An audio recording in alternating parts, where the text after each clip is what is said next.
Another day, another vlog with Master Oyster. So first time ko, so bear with me. Ngayon lang ako magbablog. So sisimulan natin ang umaga ng pagkakape. Siyempre, kailangan natin magkape. Tapos niyan, maliligo. Alangan naman pumasok ka nang wala kang ligo. Baka maamoy ka ng katrabaho mo. Ahoy! Wala naman akong daily routine kundi ang magsuklay, mag-cotton buds at kung anek-anek.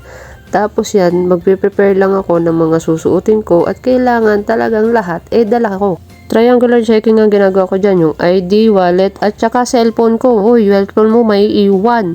Umalis nga pala ako 5:30 ng umaga para makarating ako ng mga magaga.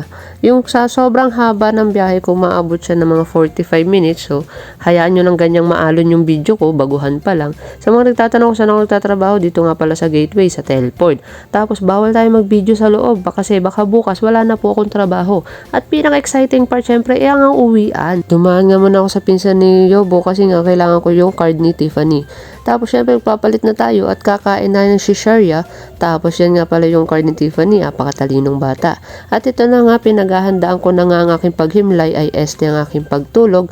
So, akala mo naman may katabi. Pero puro unan lang naman yan. So, ayun na, paalam babush!